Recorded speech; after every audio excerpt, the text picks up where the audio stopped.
Vamos sim, porque para repercutir sobre esse mercado financeiro, os números, reações nesse day after da condenação do ex-presidente Jair Bolsonaro e outros 7 réus, recebemos a especialista em investimentos, diretora do Grupo MIDI, mesa proprietária Milene Delatorre. Boa noite, Milene, seja muito bem-vinda. Obrigada por nos atender. Olá, boa noite, tudo bem? Boa noite, Lene, boa noite, Felipe. E aí, o que é que se dá? Quais são os motivos que levam a essa queda expressiva do dólar, histórica também já aqui, como a gente pontuou nos cenários anteriores dos números? Eu acho que na hora que a gente fala de mercado financeiro, a gente tem que separar viés, né, e também opinião política. Então, o mercado financeiro já precifica, a gente está acostumado com isso, levando que também não é a primeira vez que a gente tem um presidente ou um ex-presidente condenado, né? Então, a nossa instituição, hoje em dia, ela é muito resiliente às informações do cenário político, sabendo que a gente consegue, de uma maneira ou de outra, seguir, mesmo com, né, esses ruídos políticos. O que é muito bacana de ver a força do mercado brasileiro, da instituição brasileira, sendo que nós já passamos por impeachment de Dilma Rousseff, já passamos condenação e descondenação do ex-presidente e do presidente atual Lula, e agora o Bolsonaro. Então, o mercado já está acostumado e precificado com essas informações. Tá, mas o que se deve exatamente à decisão do Supremo ontem, né? A queda do dólar tem a ver com isso?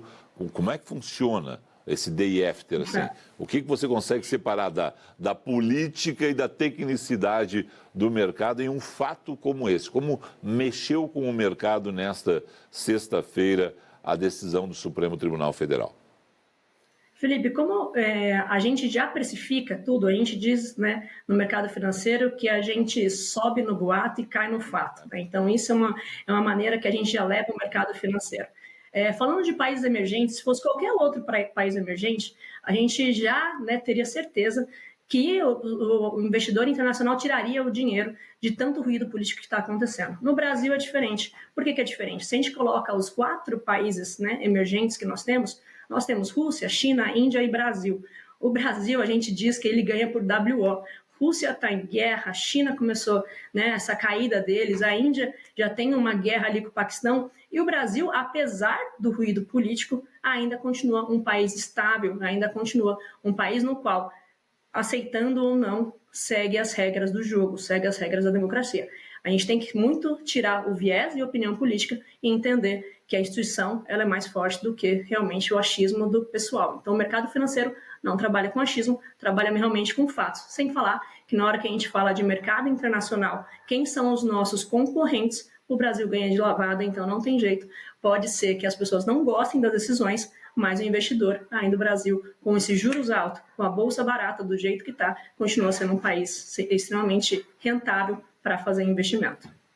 Agora, justamente sobre essa atratividade ou não, risco Brasil, a gente vê que meses anteriores, recentes, mostram uma saída muito expressiva de capital estrangeiro, uma fuga de capitais muito significativa. Eu queria te ouvir o porquê disso e o porquê de agora também a gente vê o Brasil, na sua fala, com essa perspectiva aí positiva, quem sabe, de ser um país de investimentos. Legal. A gente também tem a Selic, né? A gente tem um juros muito alto do Brasil, então o risco Brasil ele existe, óbvio que ele existe, mas a gente é um país emergente, então a gente tem mania de comparar o Brasil com os Estados Unidos, por exemplo. A gente teve, nos últimos meses, taxações muito altas, e qual que era o medo real do Brasil? O que vai acontecer na hora que o ex-presidente for condenado? Então, muita gente tinha, agora a gente vai ter uma ação muito mais forte dos Estados Unidos, que um dia após não aconteceu muita coisa. Então, a precificação, a fuga de capital sempre acontece quando tem o boato. No fato em si, de falar, foi tudo isso que aconteceu? O que aconteceu de verdade? A gente vê que não foi realmente o que estava esperando. Aconteceu isso quando o presidente Lula foi eleito, aconteceu a mesma coisa, muita gente apostando na queda, na alta do dólar, e teve uma queda, e acontece de novo agora na hora que o ex-presidente Jair Bolsonaro é condenado, sendo que o mercado já tinha precificado isso. Você passou pela questão da China e da Rússia. Nos textos que eu estou acompanhando aqui a respeito de mercado financeiro, se trata muito mais de valorização da moeda brasileira. A moeda, o real está se valorizando frente ao dólar. E aí coloca aqui, o recuo firme do dólar no Brasil contrasta com o avanço visto no exterior em um dia de ajustes técnicos. Às 17 horas e 13 minutos, o índice do dólar, que mede o desempenho da moeda norte-americana frente a uma cesta básica de 6 divisas, subia 0,09. Né? E aí é porque vocês trabalham com isso todo dia nas mesas de vocês. Há uma boa notícia para alguns que o dólar caiu. Como é que os exportadores, no momento que estão com dificuldades, vão encarar essa notícia? Porque se é bom para alguém que está pensando em viajar para o exterior, mesmo com o IOF e com outras coisas, é ruim para quem está ali querendo exportar os seus produtos e está vendo que os contratos futuros vão ter um preço mais baixo. No Brasil a gente fala, né? A gente, né, quem trabalha, quem é um investidor e quem é um empresário no Brasil sempre trabalha acreditando que de repente está jogando basquete e você não pode mais pegar a bola com a mão. Então a gente sempre tem isso já meio precificado e também já feito dentro de um plano. O dólar caindo era sim, para a gente que trabalha no mercado financeiro, já era uma possibilidade por conta que na hora que a gente coloca, né, no basket, ali na cesta de comparações, a gente compara muito com países de primeiro mundo. E a gente, Brasil, é um país emergente. Então, por que o Brasil valoriza? A gente tem uma possibilidade genuína de baixa de juros nos países de primeiro mundo e no Brasil não tem a mínima expectativa de baixa de juros, visto que a inflação do Brasil e ainda os ruídos políticos continuam muito altos. Então, o que acontece? Os investidores que estão comprados, alavancados em dólar, eles têm que fazer a venda do dólar para comprar as ações, os ativos brasileiros, e nisso a gente tem esse desbalanço. Então, a gente tem uma desvalorização do dólar, eles compram ações brasileiras, e aí logo em seguida, gente, assim, não é uma coisa que é 100%, né, premeditável, mas logo em seguida vai ter a valorização do dólar. Então, quem faz a exportação, ele também já fez esse contrato esperando o quê? Houve um ruído político, o que vai acontecer? Vamos ver como vai ser essa taxação, se ela vai ter outra taxação do Trump, qual que vai ser a reação do mercado internacional, e aí com isso eles conseguem trabalhar com, né, com o futuro previsível. No Brasil, pouca coisa é previsível, né? Milene, eu vejo aqui no Valor Econômico sobre juros futuros de longo prazo que sobem com temor de retaliação nos Estados Unidos e exterior também. A taxa de DI, ou do DI, que é o depósito interbancário, com vencimento para janeiro de 29, subindo de 13,165% para 13,21% e também avançando em 2031 de 13,41% para 13,43%. Queria te ouvir sobre esse contexto de juros futuros de longo prazo, com essas taxas de DI, como é que isso conversa com o cenário político que se transforma também no econômico, né? Afinal, os Estados Unidos já falou que vai ter mais retaliação na figura do Marco Rubio, enfim, do subsecretário também de Segurança. Quais são as expectativas e termômetros do mercado nesse sentido? Legal. Eu acho que é bacana a gente deixar claro, né, para o ouvinte que o DI ele é o futuro do Selic, né? Qual que é o futuro da Selic? A gente não precisa ter tanta dúvida que a possibilidade do Selic baixar é muito baixa, visto os gastos do governo. Então, isso a gente já tem isso precificado também, que vai subir ou vai, no mínimo, se manter. Com isso, a gente olha que os juros americanos têm uma probabilidade, principalmente com a pressão que o Trump está colocando em cima do Fed, de baixar os juros. Então, o que acontece? Dinheiro fácil, que é dinheiro de juros, tem a entrada de capital do exterior. Então, a gente vai ter uma probabilidade de uma queda do dólar, porque quanto mais capital do exterior entrar, né, mais dólar o Brasil tem, mais dólar a gente consegue ter no nosso mercado, então o dólar baixa dessa maneira.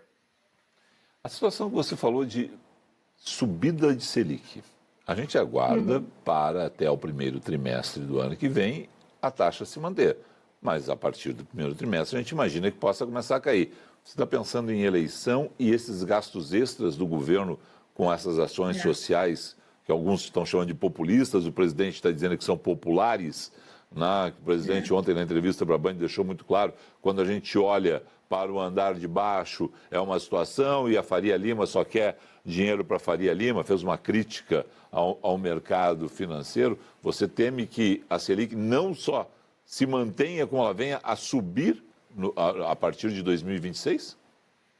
Quando a gente tem um governo que tem a máquina pública, né, que é um governo que gosta de ações populistas ou populares, assim como o presidente quer, a gente entende que a máquina pública é usada dessa maneira para aumentar gastos. Gastos não tem jeito, é igual na nossa casa. Se a gente gasta mais, a gente tem que usar o limite do cartão de crédito. E na hora que você usa o limite do cartão de crédito, você paga juros por isso. Então, a gente tem uma probabilidade gigantesca, sim, da Selic aumentar. Na minha visão, eu não vejo que a gente vai ter cortes do governo, principalmente nesse momento, e principalmente quando a gente tem um cenário político, um outro candidato subindo bastante e outro candidato que tem o apoio da Faria Lima, assim como leva o presidente Lula. Então, a probabilidade é que a gente tenha aumento da Selic, sim, e mais gastos públicos, e gastos públicos não tem jeito. É juros, e juros gera inflação. Inflação, a gente só consegue combater a inflação tendo aumento da Selic. Agora, juntando todo esse cenário complexo, a gente fala também da dívida pública com relação ao PIB. Relatórios do Tesouro mostram que tem uma tendência muito crescente dessa dívida pública subir para cerca de 84 e alguma coisinha por cento do PIB. Como é que a gente olha para isso? Porque é bastante preocupante, a gente sabe de históricos internacionais, como o caso da Grécia, que acabou também quebrando, né, quando atingiu um limite muito expressivo da dívida pública PIB. Qual o cenário que você norteia aqui para o Brasil, dentro da sua experiência, da sua também, expertise no cenário econômico? O governo atual, ele sempre busca algumas maneiras de gastar mais. E essa é a maneira que o governo aqui trabalha, porque ele tem que atingir uma parte do eleitorado que gosta dessa política, tá? E não é a mesma política que o pessoal do mercado financeiro gosta. Então, na hora que a gente tem algum movimento que tenha possibilidade de gastar mais, ele vai gastar mais. Só que, na hora que a gente vê a dívida brasileira comparada com os outros países, por mais absurdo que seja, ele ainda é baixo. Então, a gente tem uma janela aí de gasto que o governo consegue fazer, só que nesse momento, na hora que a gente está entrando num ano eleitoral, ela fica extremamente perigosa, porque as ações do governo são atreladas diretamente ao Congresso, e o Congresso, para liberar ações do governo, precisa realmente liberar o dinheiro ali. Então, a gente entende que emendas serão feitas, ajustes serão feitos para que a máquina pública seja usada para o próximo ano eleitoral. Milene, sexta-feira, o sujeito pegou e enfrentou uma semana complicada, todo mundo ficou olhando lá o que estava acontecendo em Brasília, uns vibraram, outros lamentaram, o sujeito chega em casa agora, quer tomar um banho, relaxar, aí ligou na Band News lá para se informar minimamente antes de fazer alguma outra atividade, e aí começa a te ouvir. E aí está preocupado com o dinheiro dele. Ele sobrou algum para ele.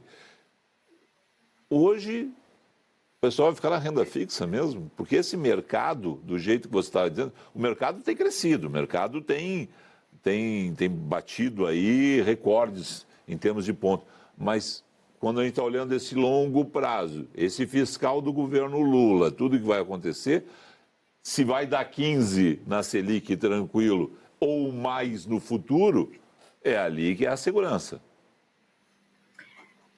A gente tem algumas oportunidades, tá? Eu acho que as melhores oportunidades acontecem realmente na hora que ninguém está vendo. Eu sempre digo que na hora que a gente vê novamente o Cristo Redentor com os braços abertos no New York Times, é a hora que a gente tem que parar de investir no Brasil. Enquanto todo mundo está falando mal do Brasil, é essa hora que a gente que investe gosta. A gente tem um IPCA, uma possibilidade gigantesca de juros a longo prazo que o investidor, né, o pequeno investidor também tem acesso. Sem falar do Tesouro, ou o pessoal gosta muito do CDB porque ele é muito simples, mas a gente está pagando impostos sobre isso. Então é legal, interessante mesmo o investidor estudar a possibilidade, se ainda existir, né, se que ainda existe por curto prazo, enquanto o governo ainda não achar essas possibilidades, de usar esse dinheiro que sobrou, que na sexta-feira, sobrou aqui esse dinheirinho, o que eu vou fazer com ele? Busque investimentos nos quais você não pague imposto de renda ou investimentos nos quais, daqui 2 anos, por exemplo, a taxa esteja menor, a taxa de juros que você ganhe com isso. Por quê? Qual que é a probabilidade? A gente tem uma alta e o Brasil, historicamente, a gente está no nosso máximo da Selic, o Brasil, historicamente, sempre consegue se organizar. O Brasil é aquele eterno aluno número 6. Dificilmente chega no 8, no 10, mas dificilmente também repete de ano. Então, a gente consegue, a nossa instituição é muito forte, a gente consegue se balancear por conta da parte institucional que nós temos. Adorei a comparação com os alunos. Não, e o problema... todo mundo entende, né? E o problema é quando tem gente que vê que é o 6, mas vê como 9, né? Aí você vai, tipo assim, expectativa e realidade. Tem esse problema também. Eu, como era um excelente aluno, não vou comentar isso. Eu acho que a 10, gente né, Felipe? precisa saber quem somos nós, né? Na hora que a gente entende a realidade, fica mais fácil até para a gente aplicar o nosso dinheiro. Verdade. Entender e aceitar a Perfeito. realidade, né? Milene, falando de commodities, eu vejo aqui que o ouro subiu novamente, renova a máxima de fechamento, obviamente acompanhando também o Fed, né? O ritmo de corte previsto para o Fed. Como é que a gente olha das commodities, a começar por essa aí do ouro, pelo metal, enfim, a gente também fala de petróleo. Qual o parâmetro que você traz? Sempre que a gente tem ruídos políticos no mundo, né, nos últimos meses nós estamos com bastante ruídos políticos, a commodity sobe bastante. O Brasil sempre é muito beneficiado com commodity, né? Nós somos um país de commodity, então a gente tem bastante benefício com isso. O ouro sempre vai bater recorde na hora que a gente tem incerteza fiscal. Qual que é a melhor maneira da gente se proteger? O ouro é um ativo, né, historicamente já mostrando que é um ativo de segurança. Então, na hora triste, né, que aconteceu ali da extrema-direita americana, a gente teve coisas muito ruins que a gente fala, se está acontecendo algo muito ruim, será que vai ter um problema maior nos Estados Unidos do que está acontecendo nesse momento? Então, o ouro, commodities, eles tendem a subir. E aí, para quem se beneficia com isso, o Brasil é um país que vai se beneficiar com commodities subindo, porque a gente é um país de commodities. Bom, nesse ponto, aí é aquela questão. Você tem commodities subindo, dólar caindo. Os exportadores se comportam de que forma? Os exportadores, eu acho, Felipe, nessa hora eles estão a maior reza deles é para que o Trump não taxe a gente. Eu acho que é isso que eles estão maior preocupação. Mesmo com o dólar caindo, os contratos, grande parte dos contratos, eles são feitos, né, na parte futuro, e aí a gente tem esse benefício ele pode estar caindo agora, só que dificilmente a gente entende que o dólar vai cair muito mais do que ele já está nesse momento. A gente sabe que é uma fase que os investidores estão ali com outros países, né? Que nem eu repeti, o Brasil está ganhando de WO, mas na hora que a gente tiver outros países emergentes que estejam com um momento mais favorável do que o Brasil, o dólar volta a subir. Algumas pessoas falaram em dólar a 5,10 no piso. Você acredita que pode ir a tanto? Seriam 25 centavos ainda aí. Olha, eu acredito, na hora que eu vejo o cenário inteiro, tá? Então, a gente tirando totalmente o viés, tirando a parte política, na hora que eu vejo o cenário externo, de quem que o Brasil está competindo com, eu acredito que tem uma possibilidade muito grande de a gente chegar assim a 5,10, por conta que a gente não está tendo competidores na fase de países emergentes. Então, se a gente focar em países emergentes, o Brasil, na hora que você foca, qual que é o país que eu vou investir? Se você olhar para um país que está em guerra e um país que está tendo o seu ex-presidente preso, acho que esse daqui é menos pior. Então, basicamente, é essa comparação que a gente faz. Então, para o investidor internacional, o Brasil, nesse momento, ele é interessante, mas não por conta das ações que